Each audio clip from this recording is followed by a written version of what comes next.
My name is Bob. I work as a janitor at the supermarket.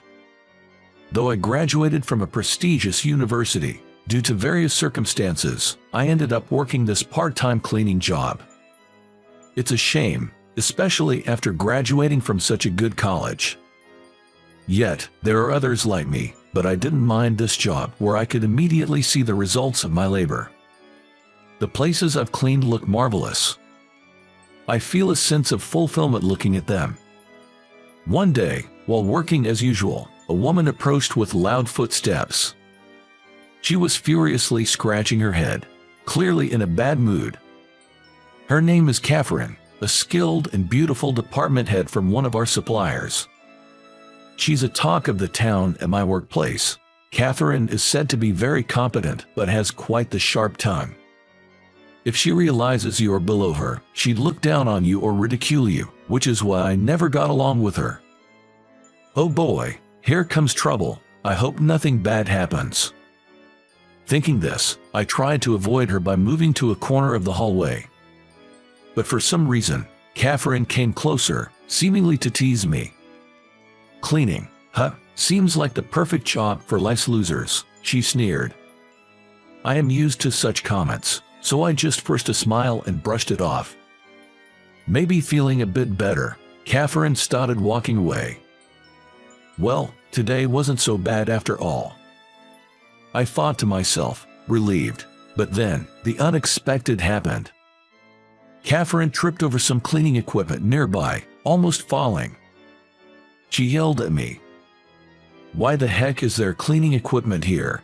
What if I had gotten hurt? I thought she was the one at fault for not looking where she was going, but pointing that out would have just added fuel to the fire. I apologized, saying I'm sorry. But her anger didn't subside.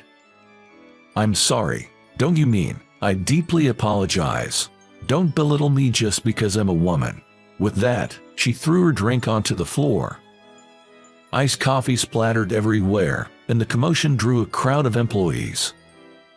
Oh no, this is getting out of hand because of me. But I was too flustered to do anything. With no sign of the situation cooling down, a coworker who saw everything went to call the store manager.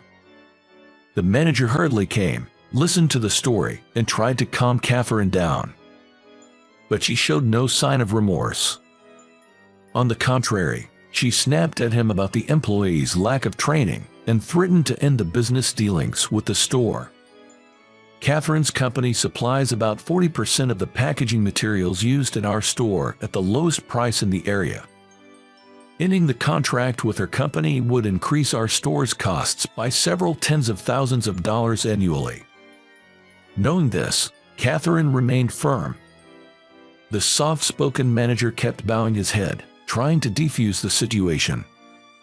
I didn't agree with it either, but I apologized to her with the manager, and she left for the day. One holiday, I visited my grandma's house. Given the continuous hot days, I brought her cold treats and fruits. With a smile, she said thank you and accepted them graciously. When I was a kid, visiting my grandma's house during summer breaks was a tradition in our family. I always looked forward to going to her place, eagerly awaiting that day every year. At Grandma's, I used to play by the river, catch bugs with local kids. Catching a big beetle stands out in my memory. However, the area where my grandma lives has become increasingly depopulated.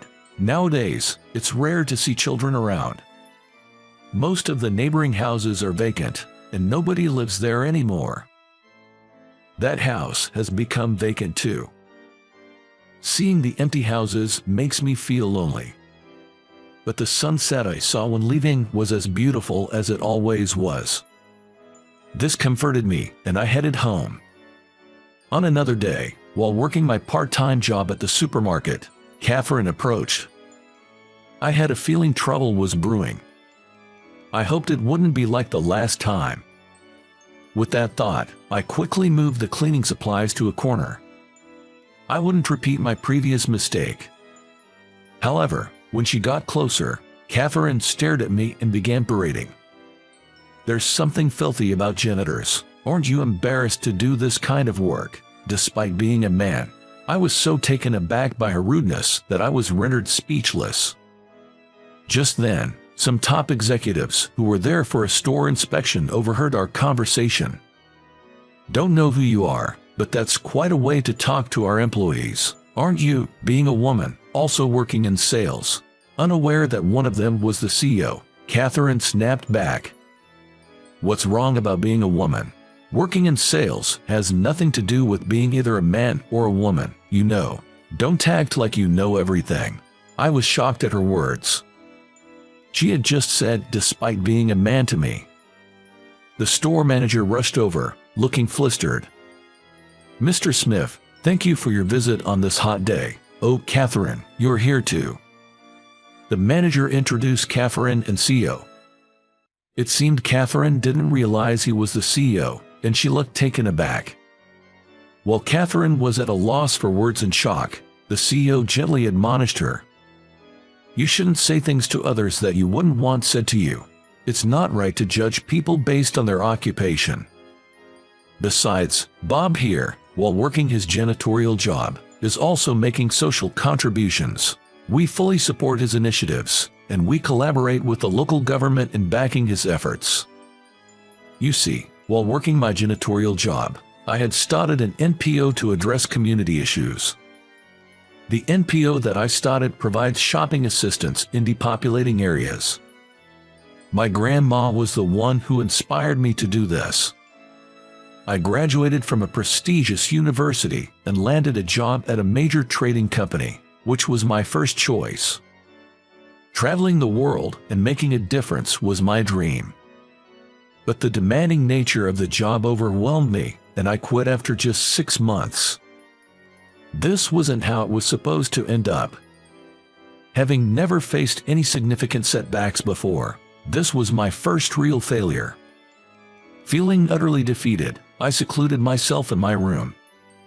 My mom, worried about my reclusive behavior, told me to at least deliver some groceries to Grandma's. Her house, located in the mountains, was quite far from the town. Shopping there was a hassle, so my mom would buy supplies in bulk and deliver them once a week. With nothing else going on in my life, I figured I should at least help out with that. Feeling somewhat better after a while, I took on the task. It felt wrong to keep hiding away. Every time I delivered the groceries, my grandma would greet me with a big smile and thank me. Overwhelmed by the demanding work and having lost my confidence, those words meant the world to me. It made me realize that even I could make a difference. Because of this newfound joy, I started visiting my grandmother's house nearly every day. As I visited her more often, I also started interacting more with her neighbors.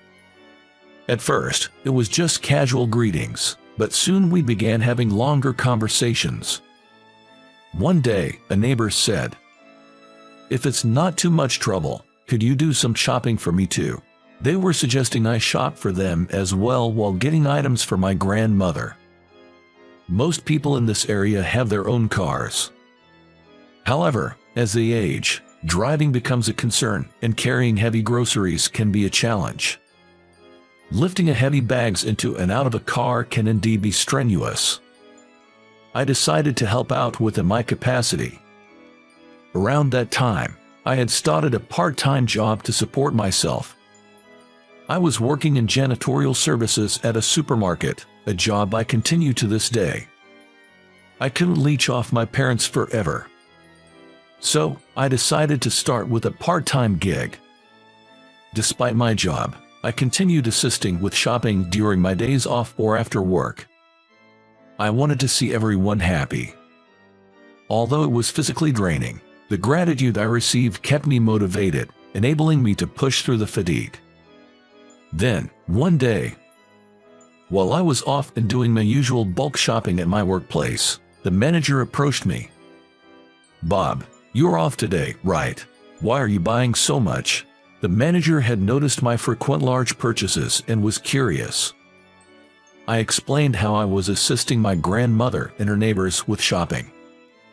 The manager then praised my actions, expressing admiration for my initiative. He is usually reserved, so I was genuinely surprised by his appreciation. As I was leaving, the manager handed me a beverage, saying, "Here, take this." Given the scorching day, the cold drink was a godsend. I thanked the manager and accepted the drink. I was deeply touched by his thoughtful gesture.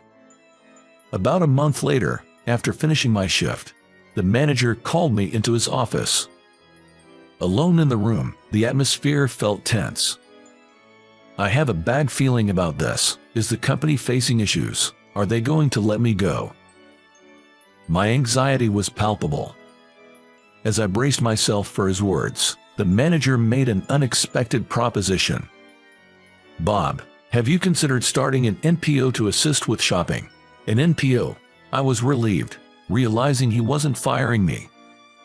However, the idea of launching an NPO was far from my expectations. I never expected to hear such words from the manager. The manager had mentioned my shopping assistance to the CEO during a casual chat.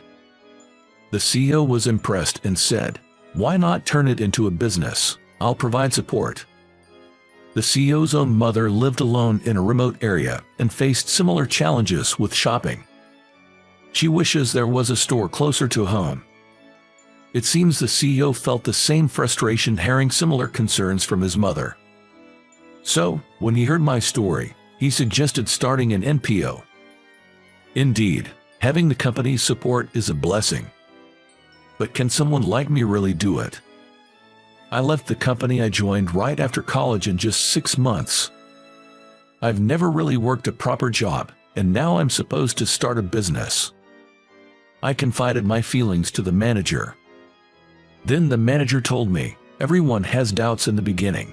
It might be tough, but I'll help as much as I can. Let's give it our best shot." Encouraged by the manager's words, I still had concerns, but thinking of my grandmother and the folks in the neighborhood, I felt determined to at least try. One of the requirements for establishing an NPO is comprised of at least 10 members. So, the first step was gathering people. With help from various individuals, I managed to recruit volunteers. There were many other things needed for the establishment. The application process was difficult, filled with unfamiliar procedures. I wished it could have been simpler, especially creating the necessary documents. There were so many documents, filled with complex terms that made it a struggle. Somehow, I completed the paperwork, submitted it, and anxiously awaited the review. After a while, we got the approval, and everyone hugged, shedding tears of joy. We've only just reached the starting line, but just getting here was a relief. Once we started our shopping assistance service, its popularity spread through word of mouth. People were grateful to have their heavy groceries delivered home. Many appreciated not having to spend hours shopping. With the growing positive feedback, the number of people using the service increased, leading to an expanded delivery area. Business was picking up, but I still wasn't earning enough to cover my own salary. I was barely making ends meet. I'm still not drawing a salary, so I'm working part-time here, I said with a wry smile, explaining why I continued my side job. Catherine probably never thought someone like me would be contributing to society. She blushed and looked down. Still, with her high pride, Catherine seemed unable to sincerely apologize. Reluctantly, she muttered an apology and left. As she left, Catherine muttered loud enough only for me to hear, "I bet it won't work out anyway." Why do I have to hear that? I felt anger boiling inside me because of Catherine's words. Without seeing everything, she was quick to judge. I couldn't forgive her. But with the CEO present, I couldn't show my anger. I managed to hold back my anger and express my gratitude to the CEO for mediating. He encouraged me to keep pushing forward with the business. The CEO's warm words soothed my heart. Still, my resentment towards Catherine continued to boil up. Being looked down upon just because I was a janitor and being verbally abused was unacceptable. I'll show her that even a janitor can make a difference. I was determined to do so. Since then, I worked even harder on the NPO. While doing deliveries myself, I distributed flyers to attract new members and did postal mailings. I had other office tasks and part-time jobs, and I was swamped. Man, this is never ending. While I was drowning in the paperwork I had piled up, a kind-hearted team member stepped in to help. What's more, he even helped me with bookkeeping, which I'm terrible at. "Come on, Bob, don't try to do everything by yourself. You're too distant." A warm remark from the team member nearly brought tears to my eyes. I had been working tirelessly to prove myself to Catherine, but at that moment, I strongly felt that I wanted to build a great organization with these members more than anything. 6 months later, I expanded our delivery areas and no longer needed to work as a janitor at the supermarket. Our team has grown, and even though we're small, we're pretty busy. Initially, everyone volunteered, but now, even if it's not much, we can pay them a part-time wage. With wages, the staff seems more responsible, and I believe our services have improved. I had to step back from tasks like procurement to focus on running the business. So, I hadn't visited the supermarket for a while, but that day I was there to strengthen our partnership. As I was about to leave after my discussion with the manager, I unexpectedly bumped into Catherine. Memories of our previous conflict flashed through my mind, darkening my mood. Still, I managed to keep my composure and exchanged greetings. As I tried to leave quickly, Catherine stopped me. I'm sorry for the harsh words I said before. I was just so overwhelmed with frustration back then." What? I was shocked. I never thought someone as prideful as her would apologize. Catherine confessed and apologized for judging me based on my profession and looking down on janitors. She saw the hard work I was putting in and felt ashamed of her past behavior. Turns out, Catherine was going through a tough time back then. She had been harassed by people who didn't like the fact that she got promoted to department head. Especially at the company where she worked. The older ladies in the cleaning crew made some nasty comments towards her. They would say hurtful things like, "Who does she think she is?" or "A woman as a manager." This, combined with a deal that went south, led her to lash out at me. It is true that I've been receiving harsh words, but I also had preconceived notions about janitorial work being worthless. I'm truly sorry, considering it's essential for everyone's comfort. So, she had her struggles too. I was upset by Catherine's words back then, but understanding her situation now, I can't help but sympathize. "It sounds like you've been through a lot. Please don't worry about it. As long as you understand, that's all that matters." I accepted her apology, and we reconciled. "Keep up the hard work with your business. I'll be cheering you on." "Thank you, Catherine. Keep proving that women can excel in managerial roles." She seemed surprised by my words, probably not expecting them. She probably didn't see that coming. Seeing her surprised expression made me burst into laughter. It's rare to see her not being serious. Seeing me laugh, Catherine also started laughing, and we shared a good laugh. I'm planning to provide services not only to the elderly but also to those living alone and receiving home care.